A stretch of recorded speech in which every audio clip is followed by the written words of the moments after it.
what's coming up. And what's coming up in March 17th, will be Interfaith Dialogue, and that will be at Padre Serra here in Camarillo. And it will be Tim Helton, Dr. Tim Helton will be presenting, who is very knowledgeable in interfaith, Rabbi Mike Lotker, and the Imam Muhammad Matar from the Islamic Center of Conejo Valley. And that will be at 7 o'clock to 8:30 at Padre Serra. Now, these events are normally all free, but when it's in the university series that the Catholic Church is supporting, there's a little fee. So it's $15 at the door, but that covers 2 people, so yourself and a friend. The flyers are back on the table back there. And if you would like that information, again, you can go to vcic.info to find that information and past things that we've done, future things that we're going to do. Now, as an interfaith group, part of what we do is I read a mission statement of who we are at the beginning.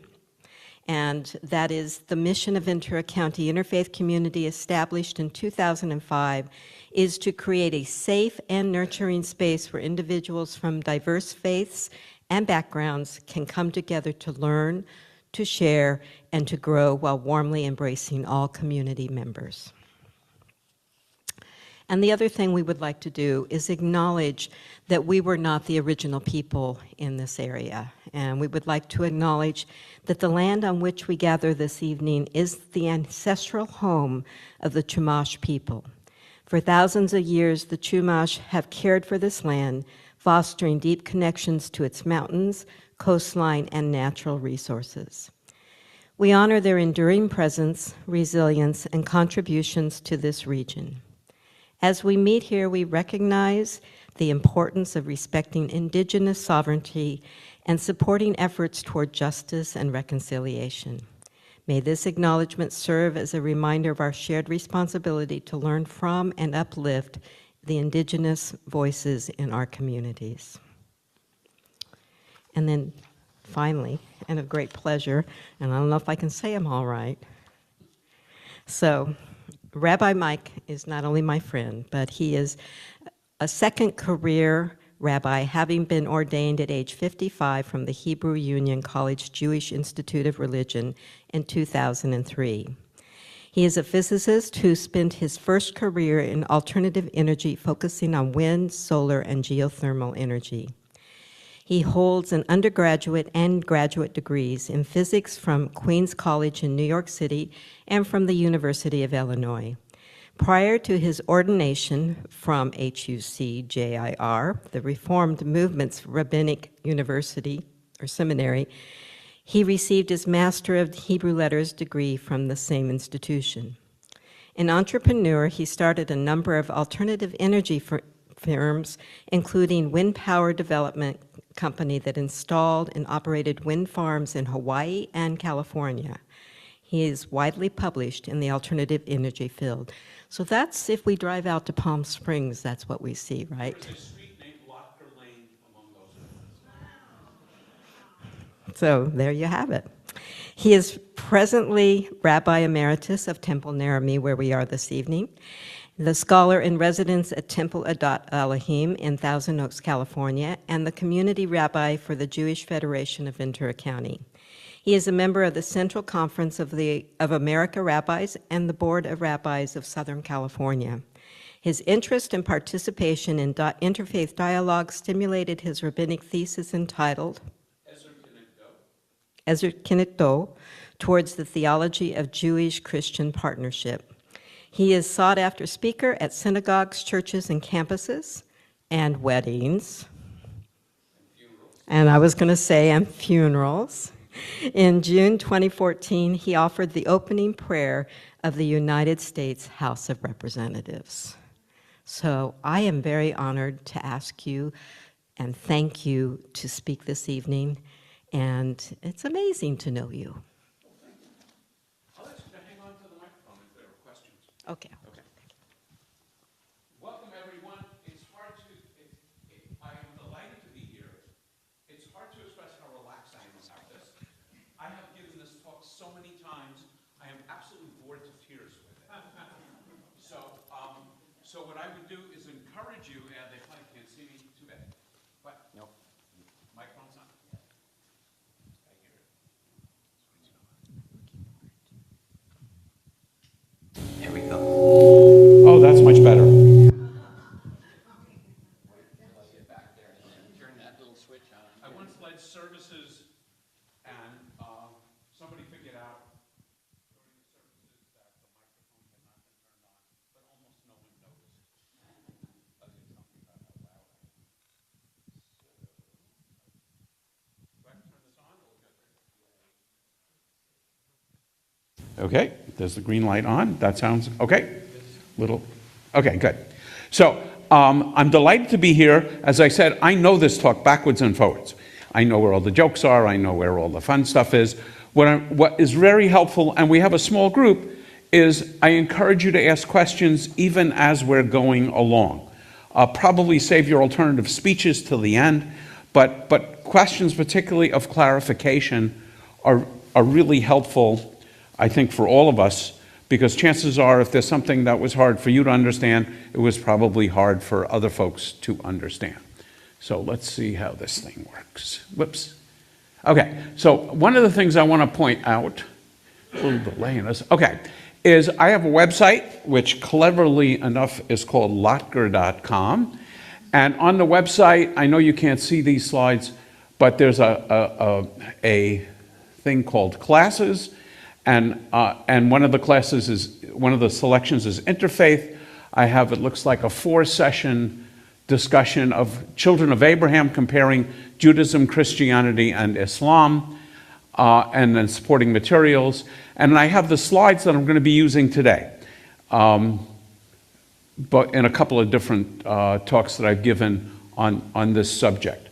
So if you don't have to furiously take notes, you can go on my website. And there's lots of other classes there as well, as I will point out. So what I want to begin with is the idea that I would say sometimes I think it confuses only two groups, Jews and non-Jews. The idea that Judaism is the parent and Christianity is the child. It's really not true. Really, Judaism is practiced and Christianity are siblings. Once upon a time, and I gave a talk on this once for the interfaith group, there was a religion called Biblical Judaism. That religion is obsolete. In Biblical Judaism, the text is the Hebrew Bible, and the way you worship God is by sacrificing animals at the temple in Jerusalem. You've heard of people getting together in churches and synagogues to pray. Does this idea sound familiar? It doesn't exist in the Hebrew Bible. There is no liturgy at all in the Hebrew Bible. You've heard of bar mitzvah and bat mitzvah and Hanukkah and all kinds of things. None of those are in the Hebrew Bible.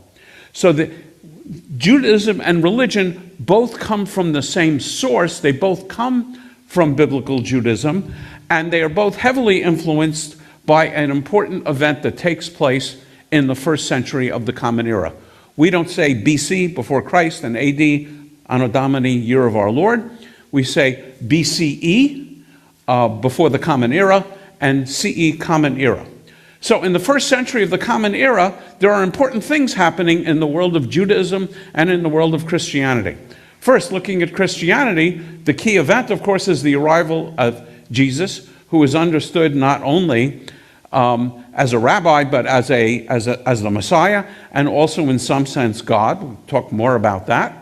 And so now, if you're in this group, the good old Hebrew Bible simply isn't sufficient anymore. You need more sacred text. That sacred text is the New Testament. And, I'm oversimplifying everything, but basically Christianity is reading the Hebrew Bible through the interpretive lens of the New Testament and the interpretive lens of the Church Fathers, and also in Greek. This is something I'm not going to be able to get into, but there's a huge issue with translation. And the translation into Greek is a Jewish translation, but it has an enormous effect on the development of Christianity and Christian theology. On the Jewish side of the house, in the same century, the 1st century of the Common Era, the temple is destroyed. That's a huge problem for Judaism, because if the only way you can worship God is by sacrificing animals through a priest, by the way, at the temple in Jerusalem. And there's no temple in Jerusalem, we've got a big problem. So the question is, what in the world do we do? And the answer is, we have more sacred text. So in addition to the Hebrew Bible, we have sacred text called the Mishnah and the Talmud. And I was actually just discussing this with a rabbi a few hours ago. In some sense, the Mishnah and the Talmud, I'm going to say a lot more about it, is like our New Testament. So we are reading the Hebrew Bible through the interpretive lens of the Mishnah and the Talmud. And again, saying a lot more about that. And it's not so different than the Constitution. There is a Constitution, right? Written 250 years ago, roughly a little less than that. And what does the Constitution mean? Who gets to interpret the Constitution? The Supreme Court has the final say on what the Constitution means. So we can have big arguments about what the Second Amendment means and the right to bear arms and what separation of church and state mean. And ultimately, it's the Supreme Court that makes that decision. And same thing in Judaism and Christianity. Ultimately, it's the leaders of both groups that get to make the decision as to what the words of the Bible mean. And it's important to interpret it because, and some people get upset with this, Hebrew is a wonderfully ambiguous language. Words have lots of ranges of meaning. In some cases, we're not even sure what the original meaning is, because in some cases the words aren't very common, so we have to guess by context. In addition, and I don't have a discussion of this, there are no vowels in ancient Hebrew. There's also no punctuation in the ancient texts. So there's lots of interesting issues that come up because of that. And that's why this one book, the Hebrew Bible, can give birth to religions as diverse and different as Judaism and Christianity. And Islam, although it doesn't adopt the Hebrew Bible in its entirety as Christianity does, it certainly has a lot of the same stories and concepts as we find in the Hebrew Bible. Okay, so big things to know about Judaism. In Judaism, the focus is not on proper belief, it's on proper action. I give talks, and I love to talk about this, people ask me, what do Jews believe about the afterlife? Okay, great question. What do Jews believe about the afterlife? My answer is, I don't know, go ask them. I have no idea what Jews believe about the afterlife. I can address the question, what does Judaism teach about the afterlife? And the answer is lots of things, and they don't all agree with each other. The focus on Judaism is not what you're supposed to believe. The focus in Judaism is on what you're supposed to do, which personally gives me great comfort because I can't always control what I believe. My belief can range all over the map, but I hopefully can control what I do. And again, happy to answer lots of questions about that. So it is a religion based on commandments. So there's more than 10. Okay? So, and a big one that's not in the Big 10 is love your neighbor as yourself. You heard of that one? Jesus said that was a very important commandment. There are foods you're not supposed to eat. You're not supposed to eat pork. There are ethical commandments. You're supposed to pay laborers at the end of every day. You're actually supposed to feed your animals before you feed yourself. There's lots of ethical commandments that are in the Torah. There's lots of different countings. Everybody agrees on the number, but not how you get there. So in Jewish tradition, we count 613 commandments just in the first 5 books of the Bible alone. The good news is that about half of them don't apply anymore because they related to how you sacrifice animals in the temple, or they only relate to the land of Israel. But there's still a few hundred that are in the Bible, in the first books of the Bible. But don't worry, the rabbis add thousands more, which becomes a whole corpus of Jewish law. The Hebrew word for commandment is mitzvah. People will say a mitzvah is a good deed. It's, your bar mitzvah and bat mitzvah. The Hebrew word commandment means mitzvah. There are mitzvahs that are good deeds, such as feeding the hungry and, giving to charity and so on. There are mitzvahs that are purely ritual, such as me wearing this funny little hat, keeping kosher. lighting Sabbath candles. These are rituals. Lighting Sabbath candles help people who make and sell candles, but they are not in and of themselves good deeds. Faith is important, but secondary. You know, there's stories about people going to the rabbi saying, "Rabbi, I've lost faith in God." And the rabbi's response is, just keep obeying Jewish law, keep connected with your community, and faith will return. And even if faith doesn't return, you're still going to do a lot of good in the world. The emphasis in Christianity is faith, and primarily an acceptance of Jesus as both Messiah, but also Lord and Savior and Redeemer of sin. And of course, Jesus' brother James is quoted in the New Testament as saying, faith without works is dead. So, in Christianity, there are lots of interpretations of this. I believe there are approximately 50,000 different Christian movements. Why are there so many different Christian movements? Because if you have two movements and they're pretty much the same, but they differ on one important point of faith, they can't stay together. They have to form different churches. In Judaism, that really never developed in that same way.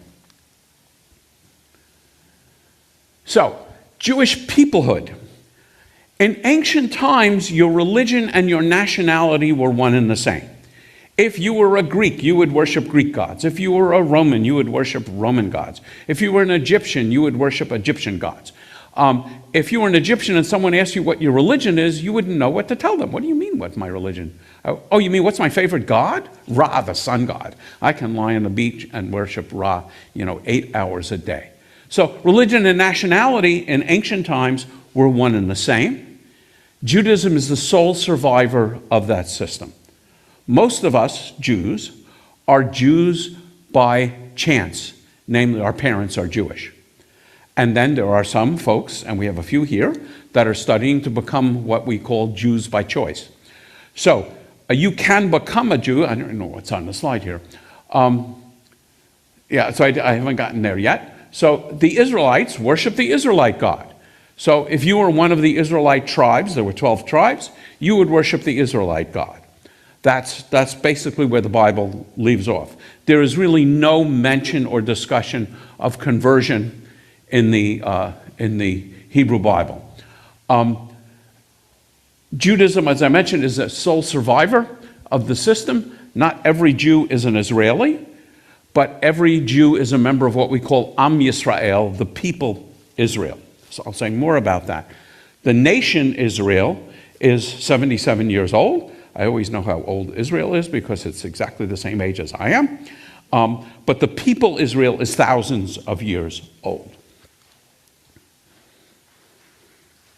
So the question of who is a Jew? In the Bible, what tribe you're in goes with the father's line. And the best example of this is Joseph of the many-colored dreamcoat story. He marries the daughter of an Egyptian priest when he becomes prime minister of Egypt. And his children, Ephraim and Manasseh, are tribes of Israel. So there's no clearer example of your tribe going with your father's line as the Joseph example. In the Talmud and in current traditional Jewish law, you are Jewish if your mother is Jewish. Period. End of story. It's even true if neither you nor your mother know that she's Jewish.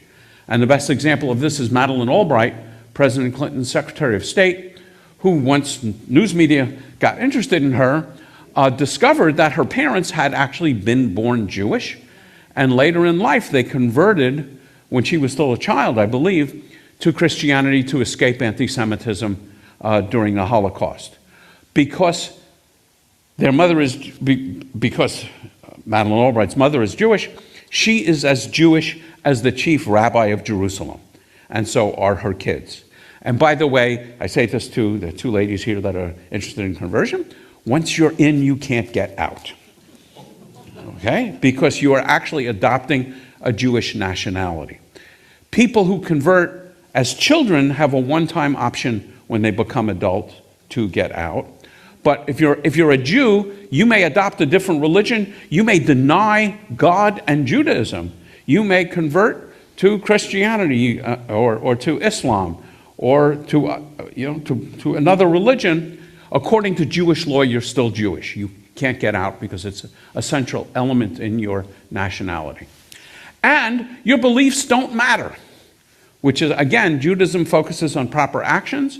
So your beliefs are not a central issue in whether you are Jewish or not. If you want to become Jewish, and I was on a baked-in for conversion this afternoon, the things that we're focusing on is the person who is interested in converting to Judaism, are their beliefs consistent with the Jewish beliefs? So it matters if you want to get in. But, there was a teacher in this very synagogue that taught in our Torah school whose parents were Holocaust survivors, and he was an avowed and very public atheist. But he was a very proud Jew and taught our kids. So the issue of mother being Jewish, the reason, there are some interesting technical reasons that I won't get into, but by and large, you may not know who your father is, but you always know who your mother is. I hope that's clear to everybody here. If not, we have a long and interesting talk after the session. And you have to know whether you're Jewish or not. There is no such thing as being half Jewish. I often say, if you're half Jewish, does that mean you can eat half a ham sandwich? What does that mean? Either you're Jewish or you're not Jewish. If you're Jewish, you're subject to Jewish law. If you're not Jewish, you're not subject to Jewish law. And converts are not sought, as these two ladies can tell you. The first thing I say to them is traditionally Judaism is supposed to discourage you 3 times. So what did I say? Don't do it, don't do it, don't do it. Don't do it, don't do it, don't do it. So you're actually actively supposed to discourage someone. I don't actively discourage someone. But there's plenty of reasons not to convert to Judaism. Anti-Semitism being a huge one. And again, we can go into this. I mean, I always think of, here's a 20-minute little sub-talk I can give now, but I'm going to restrain myself. And the Reform position, this is a Reform congregation. I am a Reform rabbi. One of the key elements of Reform Judaism is as much as possible to treat men and women equally. So therefore, we don't give a preferential position to a child born of a Jewish woman. If a child's parents are Jews and non-Jews, the Reform position is we presume that they are Jewish, and that presumption is confirmed by them being raised Jewishly, going to Hebrew school, having a Hebrew name, practicing Judaism. So here's the interactive portion of the talk. Some of you may know the answer to this, but what would you guess is the percentage of the world's population is Jewish? Any guesses? 2%. 2%. Any other guesses? Sorry? Less than 5%. Less than what? 5%. Less than 5%, okay. And what percentage of the United States would you think is Jewish? 2%, yep, okay, so you got it right. The percentage of the world's population that is Jewish is 0.2%. Another way of looking at this, if we're judging God's batting average on how many Jews there are, God is batting 2. But on the other hand, half of the world worships the God of Abraham, with a very few of those folks being Jewish, most of them being Christian and Muslim. Judaism is more than a religion. By the way, the English word religion comes from the same root as the word for ligament. It's what connects us and what joins us. And I think it's one of the most powerful things about religion.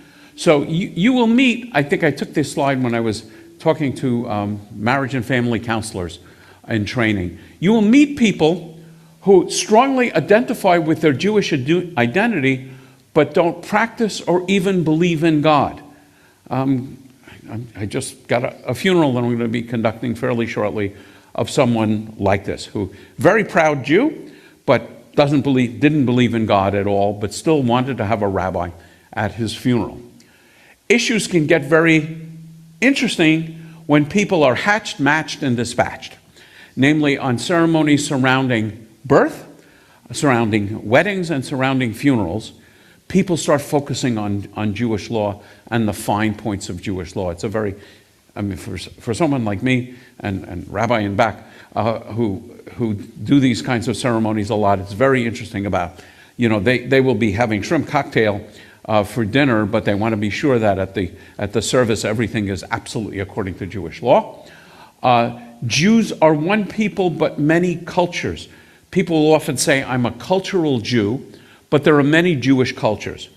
Most Jews in this country are Ashkenazi. These are Jews from basically German or European, Eastern European lands. A good number of Jews in the world, about half the Jews in the world, not so many in this country, are Sephardic, which broadly speaking are Jews from Muslim lands. And there's black Jews, there are Ethiopian Jews who are black Jews. I am married, some of you know my wife, Sonia. She's an African Jew. She was born in Morocco. She's Mediterranean in her skin tone and her culture is heavily influenced by Spain because her family was expelled from Spain in 1492. So her grandparents spoke Spanish. The French took over Morocco, so she was born speaking French. But there are lots of Jewish cultures, and believe me, Sonia's Jewish culture is very different than my Jewish culture. Yes? I just question on Sephardic Jews. It says Muslim lands. I thought it was like Spanish. Spanish. Yes. Yeah. So the word Sepharad means Spain. Oh, okay. And theoretically, Sephardic Jews are only the Jews that came out of Spain. But there are lots of... So basically, here's what's going on. First temple is destroyed, 586 BCE. The Jewish leadership is carted off to Babylon. 50 years later, Cyrus, who by the way is described as Mashiach, a Messiah, allows the Jewish leadership to return to Israel, to the Holy Land. But many Jews are very happy in Babylon, and it becomes a major center of Jewish culture, which spreads around the world. Those Jews basically are not so much under the influence of Rome and then Christianity, whereas the Jews in Babylon, they travel around the world. There's a heavy influence in Spain, and then also throughout the Muslim world. They're called Mizrahi Jews, to be technical, but their culture has a lot in common. Again, everything I'm saying is a gross oversimplification.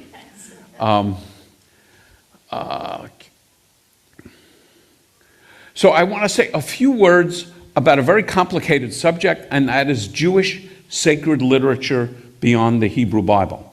In the Christian world, we have the Old Testament and the New Testament, and that's the Christian scripture. In the Jewish world, we have the Bible, which is divided into 3 sections, and you have roughly the dates of canonization. The Torah, the first 5 books, 400 BCE, prophets about 200 BCE, the writings about 90 of the Common Era. They are the same books as we find in a Protestant Old Testament, but they're in different order. Okay? In the Catholic Old Testament, there were a bunch of other Jewish books rattling around. They are now known as the Apocrypha, and they were translated into Greek. And for one reason or another fascinating, interesting subject, the rabbis rejected those books as being part of the Bible. The Christian church never got the memo. So they included them, Catholic Church, the Orthodox Church, Greek Orthodox, Russian Orthodox, and so on, included them in Christian Old Testament, in their Old Testament. The Protestants, who are pretty much inclined to figure out, to understand if the Catholics did something, it was probably a mistake. So when they realized that the Catholic Old Testament had books that weren't in the Jewish Bible, Hebrew Bible, they got rid of those books as well. So a Protestant Old Testament contains exactly the same books as the Hebrew Bible in a different order. So that's the Bible. Next, we have something called the Talmud, which has at its heart the Mishnah. So the story of the Mishnah is the story of a myth. And when I say the word myth, I don't mean that's wrong. It is our sacred story. So here's the deal. When Moses was on Mount Sinai, Moses, according to Jewish teaching, got 2 revelations. Revelation number 1, the 5 books of you-know-who, the Torah, 5 books of Moses, with the instruction, write it down. The second revelation was an oral revelation, with the instruction, never, ever, ever, ever write it down. And it's kind of fun to think about what's the disadvantage of a sacred scripture that you never write down? This question's pretty easy. What's the disadvantage? Telephone game. Sorry? Telephone game. Telephone game. It changes with time, right? Can anybody think of an advantage of having scripture that you never write down? It changes over secret. Sorry? It changes over time. Is that an advantage or a disadvantage? Sure, I'd say it adapts and yeah. Okay. Any other advantages you would say? One of the things I would say is you have to discuss it. You skip discussing it for one generation, it's gone. So there would be schools of rabbis and rabbinic students. And let's say we're discussing Passover. And I would call, I'm sorry, no ladies in these schools. I would call on you, Rabbi, because you're an expert in memory, and you would memorize certain sections of this oral law. And I would say, recite from the Mishnah on Pesach, a certain number of verses. And you would stand up and you would chant it. And the chanting would sound like this. Anybody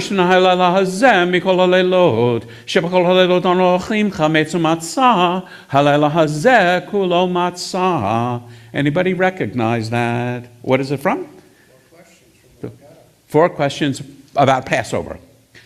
And we sing it because it's easier to memorize lyrics than text. And here is my proof of that. See if you can complete this sentence. It was an itsy bitsy teeny weeny. Why do we remember that? Don't you wish? I wish I could take the brain cells I use to remember that and remember where I put my keys in the morning. But that's why we had Gregorian chants, and it's why when you come to a bar bat mitzvah, the child is chanting from the Torah and from the Haftorah, because it's easier to remember lyrics than it is text. So what happens in the year 200 of the Common Era? This oral law, which is never to be written down, is written down by the leading rabbi of the time, Rabbi Yehuda HaNasi. So why does he write it down? Because if you remember the history of Israel during this period, there are 2, maybe 3 unsuccessful revolts against Rome. And Rome has obliterated the Holy Land and the Jewish people. In fact, in the last revolt, the Bar Kokhba revolt, the Jews are kicked out of Jerusalem. The lands around Jerusalem are salted, so nothing will grow. And Yehuda HaNasi, seeing the disruption of all of these schools of people chanting and memorizing, realized that if we don't write this stuff down, we're going to lose it. So he writes it down in a book called the Mishnah. And then for the next few hundred years, 200 to 300 years, the rabbis in 2 locations, in Jerusalem, not in Jerusalem, in the Holy Land and in Babylon, sit around and discuss the Mishnah. They did not have the internet. They did not have cute cat videos to watch. They didn't have, all the other distractions that we have. So their focus was to take each bit of Mishnah and discuss it and discuss it and discuss it. And what they're coming up with is the huge question of how are we to be Jewish without a temple? If you think about it, that's an enormous question. If your religion is based on the temple in Jerusalem and sacrifice, the question, how do we stay Jewish without that temple? In fact, the Dalai Lama convened a group of rabbis to ask the same question, because he was the head of Tibetan Buddhism, and the Chinese communists kicked them out of Tibet. And he raised the same question: how can we sustain Tibetan Buddhism outside of Tibet? So they talk about it. And in Babylon, things are more pleasant than they are in the Holy Land. In the Holy Land, what you have are the Romans harassing the Jews. And then when Rome becomes Christians, the Christians are harassing the Jews. So it's tougher to convene and write this down in a very orderly, logical way. In Babylon, the Jews are actually doing pretty well. So when you see most references to the Talmud, they are talking about the Babylonian Talmud. So this is what a Torah scroll looks like. There are 2 Torah scrolls in that ark. It's locked, so I can't show it to you. But it's handwritten on the skin of a kosher animal. And that's what the text looks like. There's no vowels, and there's no punctuation, which helps make it ambiguous, because sometimes you can read a word, if I give you the consonants H and T, that word can be hit, hat, hate, hot, lots of different words.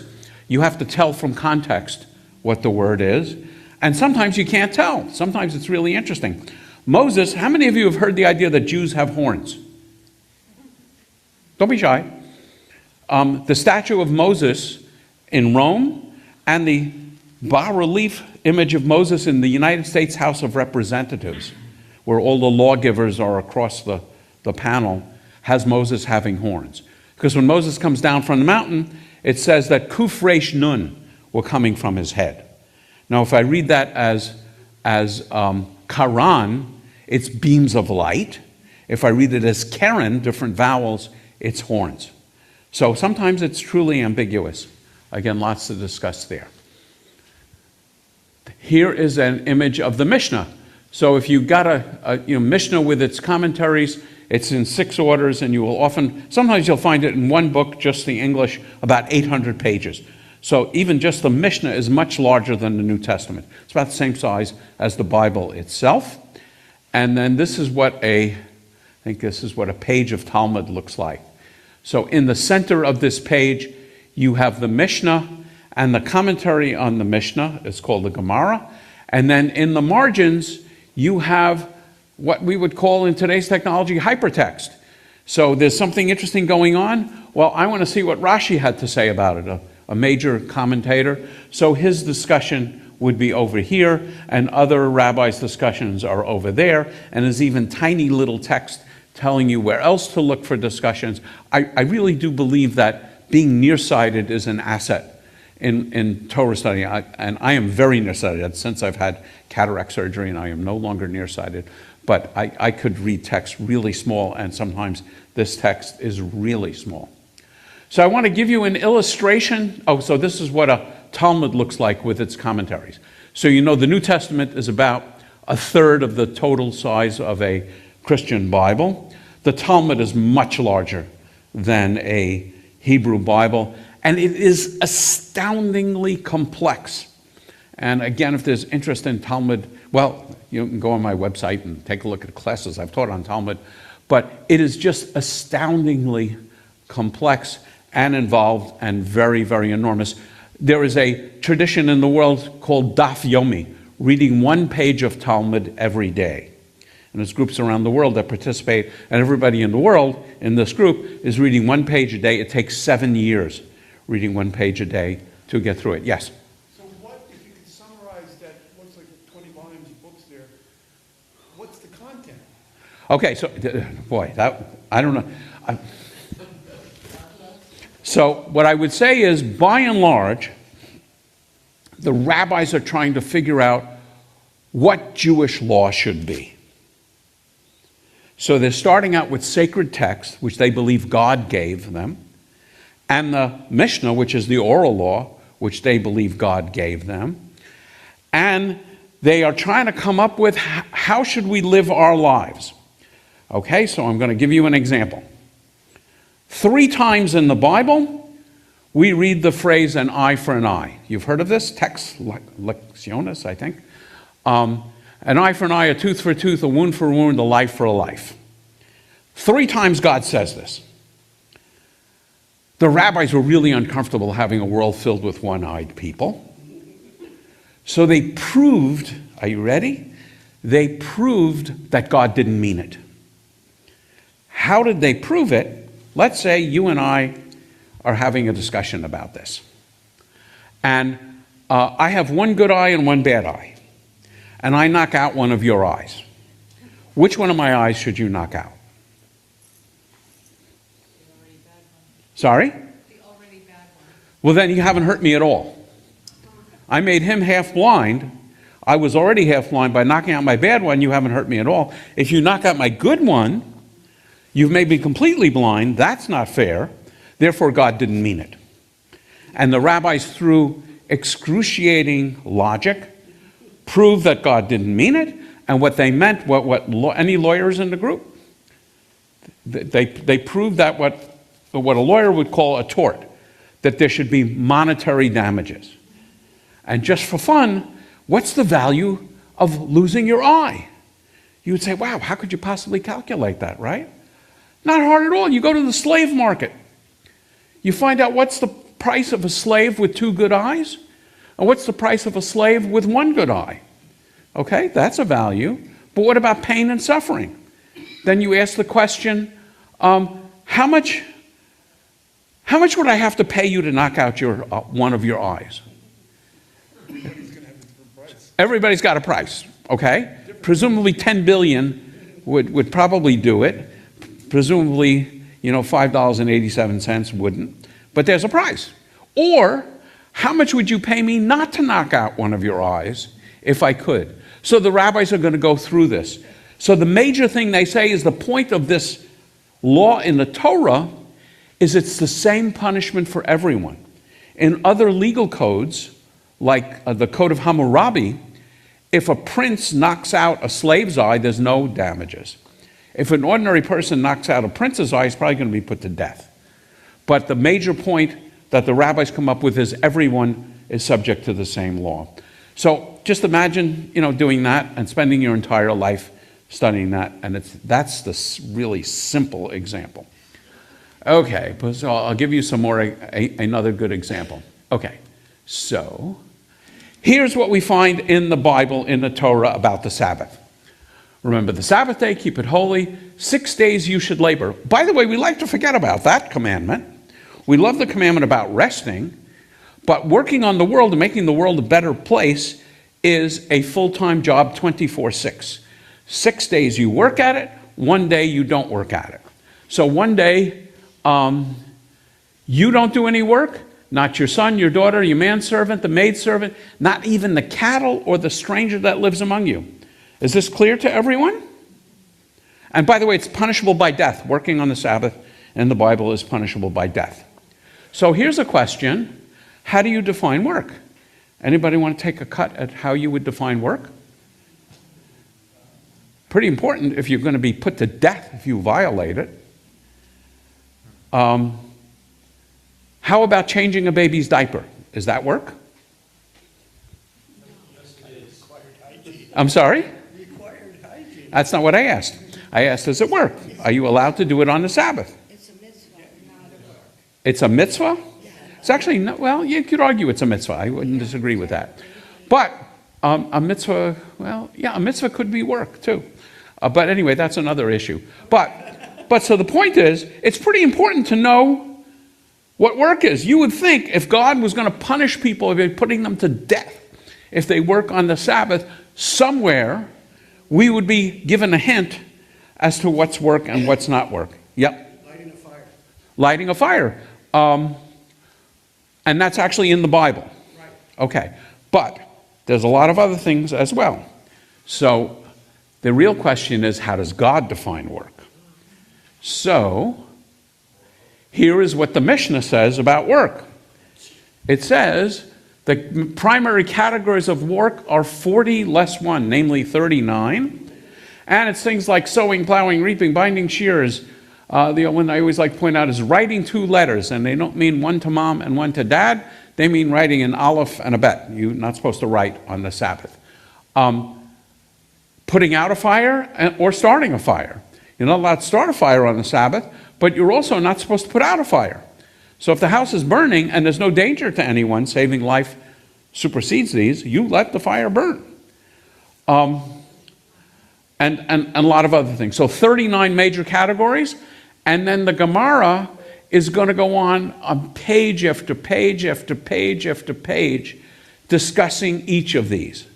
So the first one you might even not think of that the Gemara is going to ask is, why state the number? Why does it say there are 40 less 1 or 39? If we were really curious, we could have counted, right? And the underlying assumption is everything in sacred text is really important because it's the Word of God. So the rabbis, I'm not going to get into it, but the rabbis draw a lesson simply from the fact that they state the number. Let me continue. So a big issue is, it's going a little slow, why don't Jews accept Jesus as the Messiah? I'm going to take a drink of water. As you look at what, at least when I put this together, I found the most Jewish-looking vision of Jesus that I could find. Yes? Before you go away from the Mishnah and the Torah, if there's a conflict between the Mishnah and the Torah, does one take precedence over the other? Yeah, so the Torah, the written law, will always have precedent over the oral law. But if there's a conflict, the rabbis will figure out a way to resolve the conflict, proving that there is no conflict.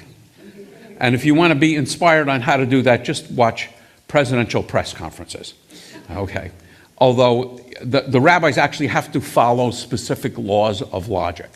So it is very interesting. But they will jump through hoops proving that there is no conflict. So the question is, why don't Jews accept Jesus as the Messiah? And one of the big issues has to do with what do we mean by Messiah? The English word Messiah is a translation of the Hebrew word Mashiach. The Hebrew word Mashiach means anointed. In ancient times, when kings were made king, they may have had a crown, but the major thing that happened was a priest or a prophet would pour holy oil on their head and they were anointed. The verb to anoint is mashach. One who is anointed is a Mashiach.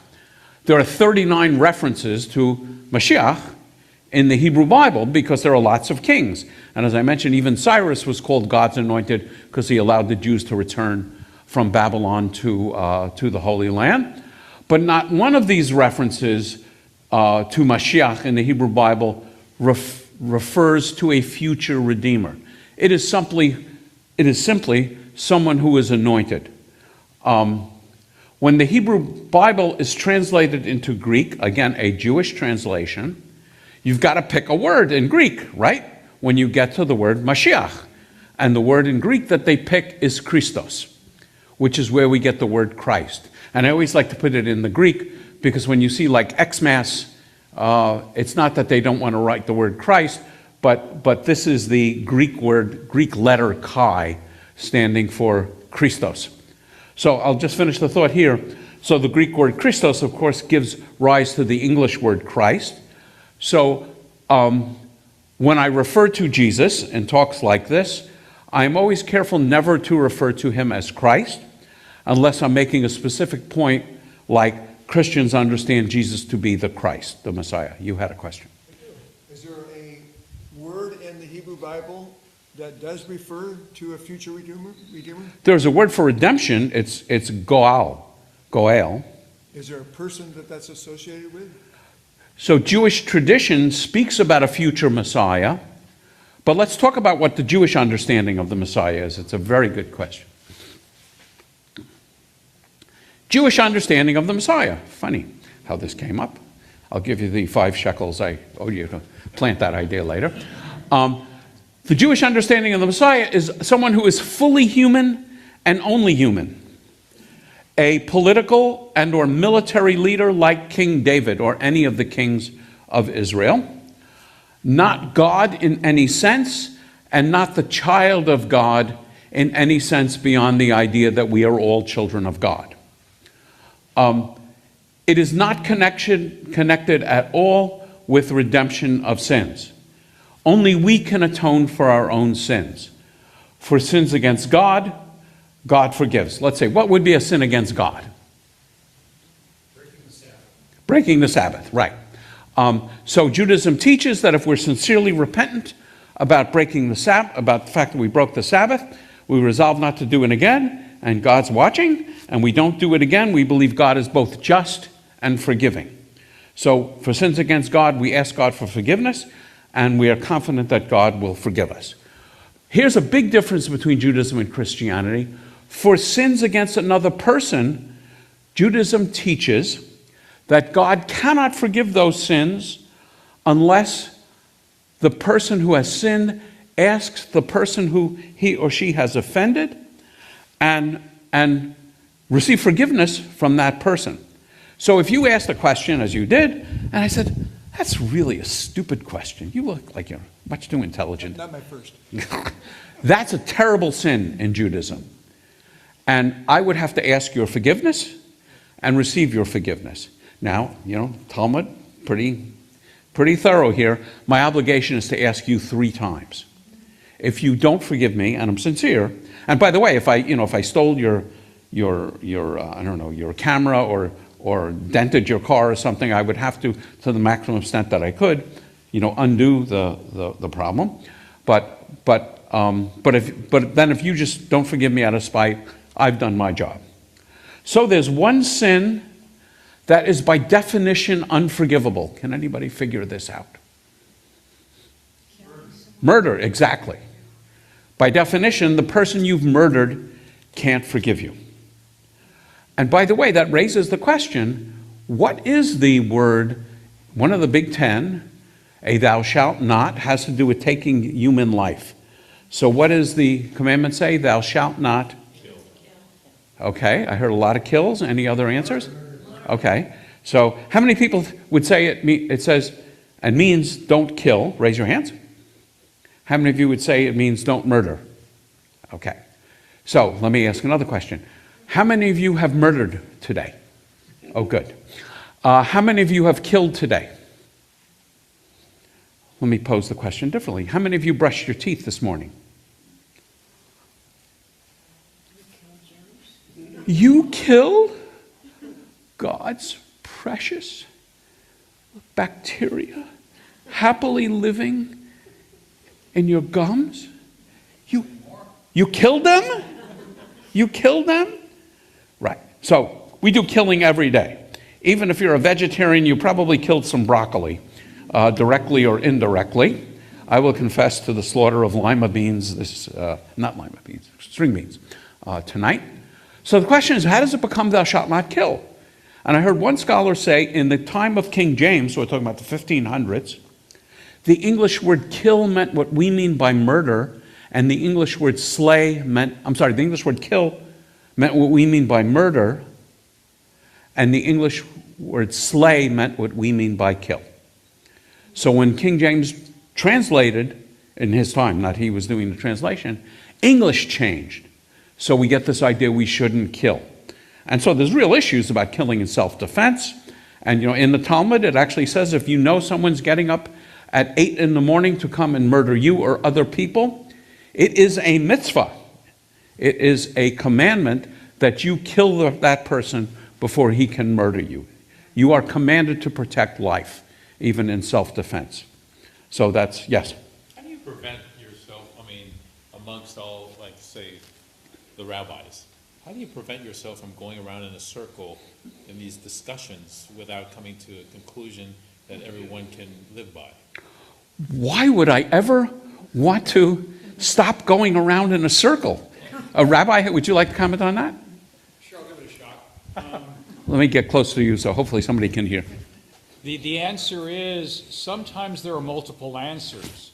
So you'll sometimes come to a discussion, and the answer will be Rabbi Yossi says it's blue, Rabbi Akiva says it's green, and the scholars say it's yellow. And we're okay with all 3 of those answers. Okay, I'm gonna give you another answer. Let's say we're having a discussion of the afterlife. Okay, what happens after you die? And, Hindu belief, reincarnation, multiple lives, nirvana, all that other stuff. But we're going to pretend we're all Orthodox Jews. But there are some Orthodox Jews who would say the same thing. You believe in heaven, you believe in 3 levels of heaven, you believe in 7 levels of heaven, you believe in reincarnation, you believe in physical resurrection. You don't believe in any of that stuff at all. So we have this great discussion. We have gone around in circles. I have to tell you, this is a wonderful thing to do. You may think it's a problem. I really enjoy it. And people that know me know that I enjoy this kind of thing. Is there a problem? We've been discussing this for 2 hours. we haven't come to a resolution. Is there a problem? There's no problem, okay? We go on and live our lives. Now, just one second. Now it's time for dinner. And we're having chicken. Sorry. We're having chicken. And there's a question about whether this chicken is kosher. Is that a problem? Yes. You bet it's a problem. We can't eat. That's a problem. So Judaism will be, whatever you believe, it's probably okay. But follow me over here. Sorry, folks on Zoom. Here's a mezuzah on this door. We have to have the rules of where we put it, how high we put it, which way it leans, because the Torah says when you have a doorpost, you should write certain words on it, and we have to figure out exactly how to do it. So the rabbis are going to come up with a decision on that. By the way, there's one group says hang it vertically, another group says hangs it horizontally. This is one area where they actually compromise, and they hang it at an angle. But yes, we continue to discuss it. There's some questions that we say, we're going to wait for the Messiah to come. And when the Messiah comes, he will tell us what the answer is. It's a great question. Importantly, the Messiah is not at the heart of Judaism. I think in my book somewhere, I'll tell you more about my book later, I counted the number of pages devoted to Maimonides, a famous commentator, a famous analyst of Scripture. It was far more than that Encyclopedia Judaica devoted to Messiah. So I would say as a rabbi, I virtually never discuss Messiah, except when we're talking about interfaith kinds of issues. Now, different Jewish movements, there are Jewish movements that are obsessed with Messiah. Chabad, if you know what I'm talking about, is one of those. Yes? So when the temple was around in Jerusalem and sacrifices were Right. being offered Yes. to God, I believe. Yes. So what was the purpose of those sacrifices? What was the purpose of the sacrifice? In So, context of atonement. okay, so on one level, I answer all difficult questions with the simple answer, God knows. Yes. The Torah tells us we have to do it. There are hints because the word for sacrifice is korban, which comes from the same Hebrew root as being close to someone. And before Judaism, everybody worshiped by sacrifices. Sometimes animals, sometimes grains, sometimes virgins, sometimes your children. There was a god Moloch. You sacrifice your children to a god of fire by throwing your children into fire. So in the days pre-Judaism, everybody knew the way you worshipped your gods was to bring offerings. So Judaism adopted that too. Some of the analysts say God knew that we couldn't sustain that because the temple would not exist forever. So that's how we kind of got used to working with God. So what the rabbi said is instead of serving God breakfast, lunch, and dinner 3 times a day, we're going to have 3 prayer services a day. And that takes the place of sacrifice. But for many things, there are commandments, and we don't have the foggiest idea of why they're there. Okay, let me try and move along a little bit. Jewish prophecies concerning the Messiah. A time of peace on earth, peace among people beating swords into plowshares, peace among animals, the lion is lying down with the lamb and nobody's having dinner. And all the world will come to know the one God, but the details are unresolved. The mystics in Judaism see this as a supernatural time, physical resurrection of the dead, namely dead folks coming back to life, tunneling their way to Jerusalem. Really interesting stuff. The rationalists believe that we will do the work to make the world perfect. Franz Kafka, who's not exactly a noted Jewish theologian, I think he came up with this idea that when the Messiah will come when we've done the work to make the world a better, even close to perfect place, the Messiah will come to say Mazel Tov. Congratulations. Many believe, I would say in the Reform movement, we don't talk about an individual Messiah, we talk about a messianic age, when basically all the world will come to worship the one God, not everybody being Jewish, but everybody worshiping the God of Abraham. And now here we're going to see if in the Church of Christ, I can say this without getting struck by lightning, Jesus doesn't fulfill any of these prophecies. The Christian teaching is Jesus will come a second time to fulfill those prophecies. So, here is Rabbi Lotker's simple "Has the Messiah come?" test. Read the Los Angeles Times cover to cover. If there's no mention of war or hatred or hunger or disease, the Messianic age might be here, but it's pretty clear that it's not here. I think this is where. So why don't Jews accept Jesus as Messiah? It's simple. No world peace, no Messiah. Simple as that. Second coming, beautiful idea, interesting idea, not a Jewish idea. But the larger issue is not whether Jesus is the Messiah, but whether Jesus is God. So I always say, the idea of God taking human form, suffering with us, dying for our sins, is an astoundingly beautiful idea. It's just not a Jewish idea. Doesn't mean it's a bad idea. That's why I can have great respect for Christianity, but less sympathy for Jews for Jesus and Messianic Jews. The issue is not who is Jesus, but who is God. The question is, are we bound by Jewish law, or is faith in Jesus enough to take the place of many commandments? One question I always love to talk about with Christian theologians is, why do you eat pork? 2 places in the Bible, it's very clear you're not supposed to eat pork. And my understanding of the answer is that faith in Jesus as Lord, God, and Messiah takes the place of many of the commandments, most of the commandments of the Bible. Question over here, I think. Yeah. Actually, kind of going back to your comment about many cultures offered sacrifice. Yes. And so I have a couple questions. So, do Jews believe that Adam and Eve were created by God? I don't know. Go ask them. Okay. So, do you want to ask me if I believe? Sure. Okay. I don't believe the stories of Adam and Eve are literal history for a minute. You don't? I don't. Oh. Okay. When you ask the question, what elements of biblical history are confirmed by archaeology? That's an interesting question, right? Or even references in other cultures, let's say of certain kings of Israel and Judah. The answer is around the time of David and Solomon.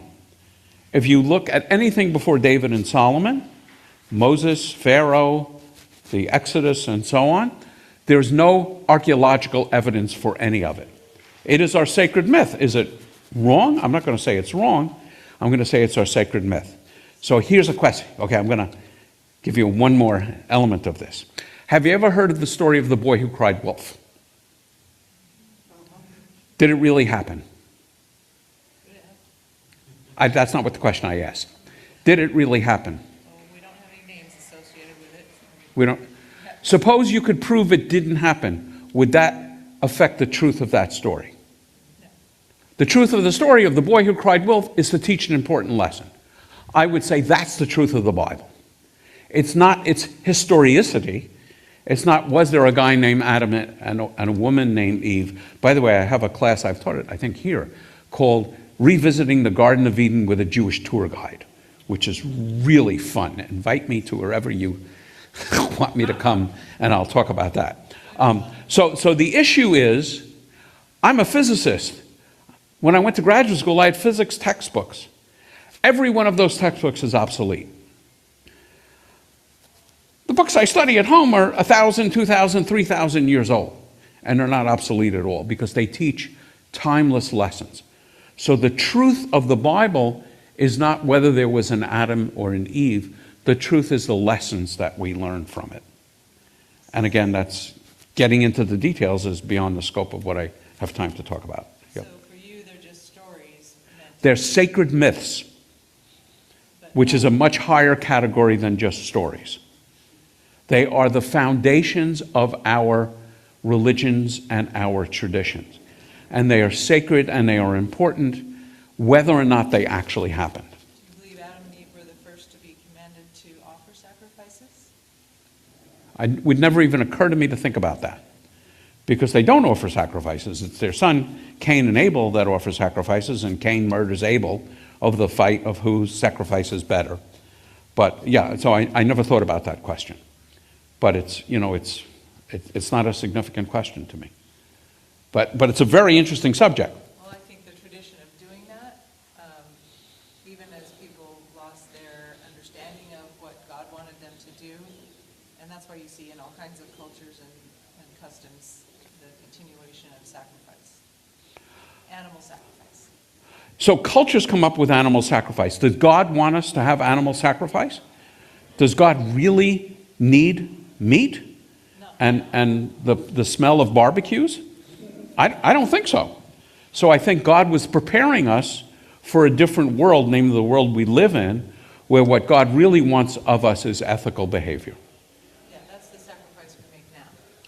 Yeah, I would say that. Sacrifice we make now. Right. I would say that's the way we serve God. Yes. Right. So the issue, as I say, is not who is Jesus, but who is God. I think I have a few more slides. The Hebrew word for commandment, as I mentioned, is mitzvah. A bar or bat mitzvah means son or daughter of commandments. It's someone who's obligated to obey commandments. A newborn baby is not obligated to obey commandments. An adult Jew is obligated to obey commandments. Therefore, there must be an age of majority in Judaism when you become obligated. And in traditional Judaism, that's 13 for boys, 12 for girls, because girls mature earlier than boys. I talked about different commandments. And I talked about this too. So 613 in the Bible, but the rabbis add thousands more, including not mixing milk and meat, kosher slaughtering animals in a way that's as much as possible painless to the animal, Sabbath candles, bar bat mitzvah, Hanukkah candles, detailed rules for Passover Seder, prayers. The rabbis, boy, do we love making laws and interpreting the text. So we come up with details. And in the ultra-Orthodox world, the details are excruciating, down to the point of what order should you cut your fingernails. Okay, they come up with mystical insights. I don't remember what they are, nor how they derive them, but I absolutely know that there is a reason for the derivation. I'm going to try and go a little faster. So, important to understand there are by and large, three movements. Orthodoxy, all Jewish law, is unchanging and binding on all Jews. So we have Chabad, Hasidic Judaism. They will come up with new laws. So once the light bulb's invented, the rabbis have to figure out what to do with electricity. And I always imagine them huddling around an Edison light bulb and they say, it glows and it's hot. Electricity is fire. So all the rules we just made about fire, we're going to have them apply to electricity. It's very logical. Conservative Judaism, I can defer to my conservative colleague. All Jewish law is binding on all Jews, but laws change with the times, which of course is what the rabbis were really doing. So a notable example is you're not supposed to drive on the Sabbath because you make a fire in your car if you've got a gasoline engine using electricity, and there's a lot of other reasons not to drive on the Sabbath. But the conservative movement would say you're allowed to drive on the Sabbath, but only to the nearest synagogue, not necessarily to your synagogue. The Reform movement, there's no sort of universal explanation, but this is one that works for me and which I've reviewed with a lot of my colleagues, which would say ethical laws are binding, but ritual laws, do I have to keep my head covered? Do I have to not drive on the Sabbath? Do I have to be strictly kosher? Can I marry a Jew and a non-Jew? There's lots of ritual laws. Judaism would say those should be studied. They are between me and God. And the question is not whether I like pepperoni, but the question is, do I hear God's voice in commanding me to eat only certain foods? A comment about anti-Semitism, clearly that's the subject of a separate evening. It's pervasive since Greek times. It's universal. Every nation that's had a significant Jewish population, with the exception of the Americas, has expelled their Jews at some point during their history. It affects Jewish law in practice. For example, Jews don't seek converts. You will never have anyone knocking on your door with the good news about Moses. And there's often great distrust of Jews for non-Jews and Christianity. When this synagogue moved into this building, because there's a cross outside, we lost a number of members. Interestingly, all of them were immigrants. All of them were Jews that came from other countries. The Jews that were born here were more used to the idea of Jews and Christians sharing sacred space. Let me move on. And I have in my classes page a class on anti-Semitism. After October 7th, I had a program not so much on the ethics of Gaza and the current leadership of Israel, but the history of anti-Semitism. And we had about 150 people sign up. About half actually showed up. Not one person left in 90 minutes of discussion. And it's been viewed by well over 2,000 people on YouTube. And it's on my website. Just one or two more thoughts. Mark Twain, very famous comment on Jewish history. The Egyptian, the Babylonian, the Persian rose, filled the planet with sound and splendor, and then passed away. The Greek and Roman followed. The Jews saw them all, beat them all. All things are mortal but the Jew. All other forces pass, but he remains. Twain asks, what's the secret of his immortality? I would say God. And whether or not God actually exists, I would still say it's God. Because the Jews' fierce attachment to this belief system and motivation is what keeps us around for somewhere around 3,000 or 4,000 years. Another nice quote that I love from Ben-Gurion, who was the first prime minister of the state of Israel, who said, a Jew who does not believe in miracles is not a realist. And if you examine Jewish history and the forces that have tried to eliminate Jews in every generation throughout history, the fact that we're still alive is nothing short of a miracle. Yeah, okay, I'm not going to get into the blind and the elephant. Is an elephant kosher? An elephant is not kosher. So what I would say is, I'll just mention, some of you might be interested in reading more about this. I have copies of a book I wrote. It's called A Christian's Guide to Judaism. And it's available for $15 or whatever you happen to have, including nothing. And all the copies are signed, but I have to have in full disclosure, the truly collector's items of this book are ones, if you can find them, that are not signed. And so having said that, we will just go to questions and hopefully answers. And I know we're running late, but thank you for not stopping me. Yes? I just wanted to clarify the word mitzvah means commandments of Yes. God, right? It means commandment. Commandments So, hold on a second. So there are commandments, we understand are commandments from God, but a commander, I'm not an expert on modern Hebrew, but my guess is a commandment, from your boss or from, I don't know if they would call it a mitzvah, but it simply means commandment. Whether the commandments are from God or from the tradition or from the rabbis. Yeah, Rabbi, do you have? The army was Bikud. It would be what? Bikud. Okay, so it is used as a holy commandment. Thank you, Rabbi. Right. Because I was just wondering, because you said to be a Jewish, you don't have to believe in God, but to be a Jewish, you've got to follow the commandments. So what I said was, if you're Jewish, it's because your mother is Jewish. If you're born in this country, at least at the moment, you are an American citizen, right? You don't have to hold any of American ideals or concepts as being true. You may be in favor of communism or Maoism or something. But if you're born on the shore of this country, you're an American citizen. That's American civil law. Jewish law says if your mother is Jewish, you are Jewish. Now, if you want to follow God's commandments, if you want to be a good Jew, then I would say you're obligated to follow God's commandments. There's a question in the back. Oh, and also, there's two right here, and then we'll get to you in the back. Yeah. My turn? Yes. Yeah. In Christianity, we have the phrase, the 5 books of Moses. Mm-hmm. You mentioned how you personally didn't believe Adam and Eve existed, or whatever the case. I'm not going to quote you, but it sounded like that. So, do you believe that Moses authored Genesis? Do I need that Moses what? Wrote Genesis, the book?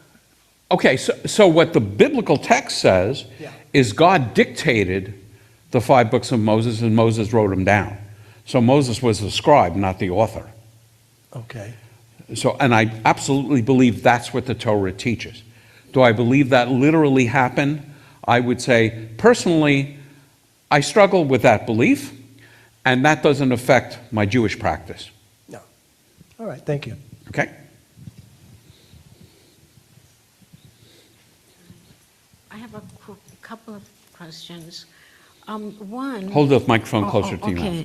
Okay. The fact that with Joseph, having his 2 sons and given tribes, and it was patrilineal because Yes. they were Jewish. Yes. And so I've never been able to figure out, then you're seeing that at some point rabbis decided that they would negate that. And the mothers are, if your mom's Jewish, then you're Jewish. Yes. But I personally believe that if your father's Jewish, I believe personally that you are Jewish. And I believe from Joseph's time, because it made sense to me. Okay, so let me explain the difference. All right, okay. The Bible says your tribe goes with your father, Okay. not whether you're Jewish or not. The word Jewish comes from the word Judah, which is one of the tribes, right? So let me just continue. So an important reason for that is you may not know who your father is. In ancient times, it didn't matter who your mother is, your tribe went with your father. In modern times, there may be a real issue about who's the father of this child. But if the child comes from a mother's womb, we know who she is, so we know whether the child is Jewish or not. Okay, but when we do know who the father is, and it's, okay, yeah, it just seems very hurtful to me. And I would say it's hurtful to many, but that's the law. And I would say Reform Judaism responded by saying that if either parent is Jewish, the child is presumed to be Jewish, and that presumption is confirmed by the child being raised Jewishly. That's why I'm Reform. But by the way, that may mean if you have a Jewish mother and a non-Jewish father, and I run into these people all the time, and you weren't raised Jewishly, you didn't go to Hebrew school, you didn't get a Hebrew name, you weren't bar bat mitzvah, Orthodox and conservative Jews would say you're Jewish, Reform Jews would say you're not Jewish. So it is, there's no easy answer to this, and I'll give you, at the risk of going on a little bit, if you have a non-Jew marrying a Jew, in strict Jewish law, it's not a marriage. In strict Jewish law, marriage is only between a Jew and a non-Jew. Are you with me so far? I'm sorry, yeah, I said it backwards. I do this all the time. I used to be 6'4". In strict Jewish law, a marriage is only between 2 Jews. So if you have a civil marriage between a Jew and a non-Jew, it's not a marriage at all. Okay? Okay, so let's say we have a marriage between a Jew and a non-Jew. The rabbis say there's no marriage. Now, the woman gives birth. There's no marriage. It doesn't matter who the father is, because the only important person is the mother. We don't know who the father is. And even if we knew, we wouldn't care because they weren't married.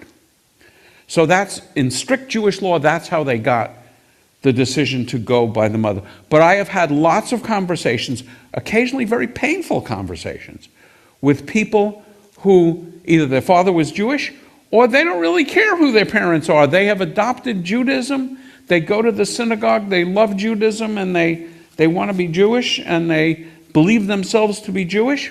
And, I just have to gently say, that's not the way Jewish law works.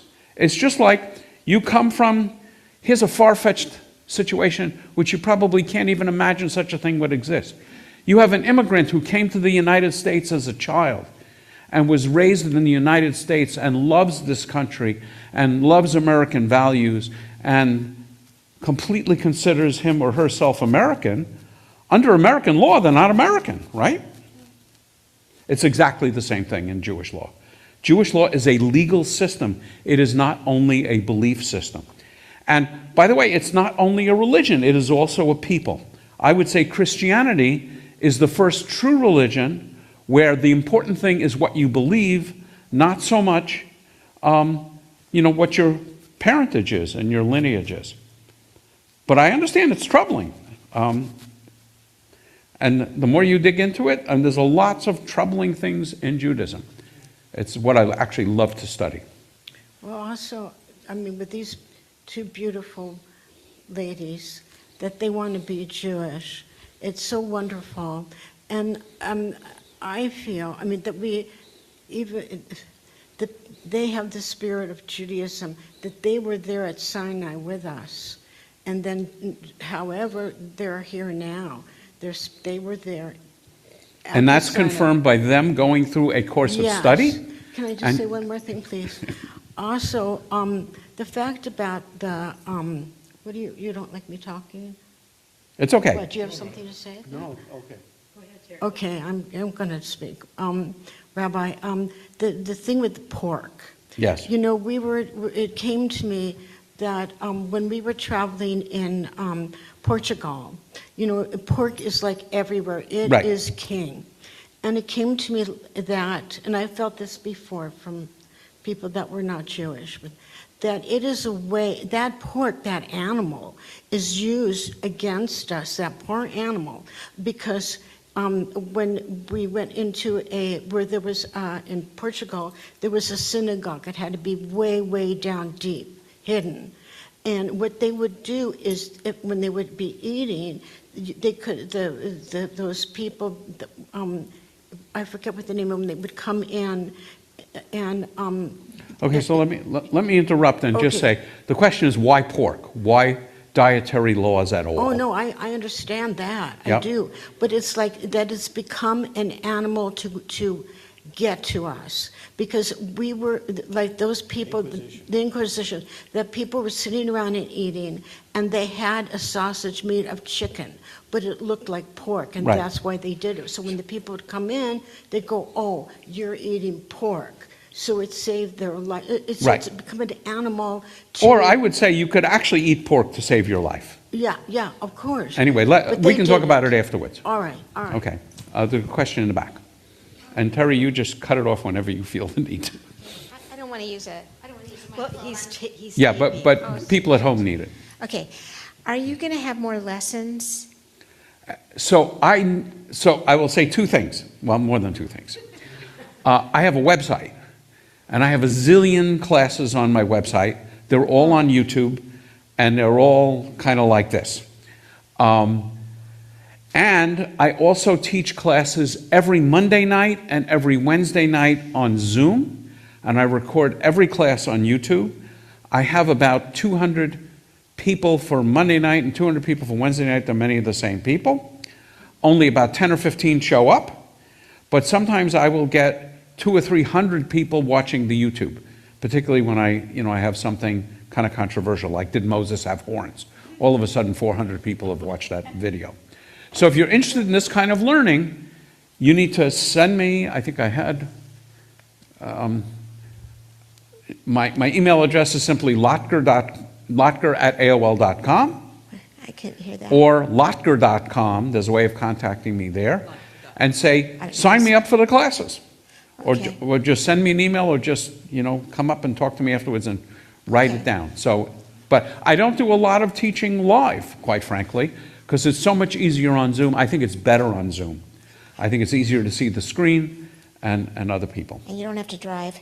I kind of am getting the idea that they wanted to preserve their heritage, so being Jewish was a hereditary thing rather than a choice thing. Is that what you were trying to say? Actually, didn't have a question about that. My question is really this, and I'm not sure if you covered it because I'm very exhausted.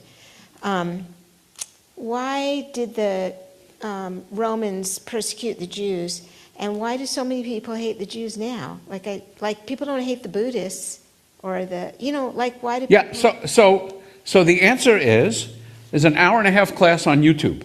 Okay. And chapter, I think, 3 of this book is about anti-Semitism, and there's a lot of books on it. The fundamental reason is people hate Jews.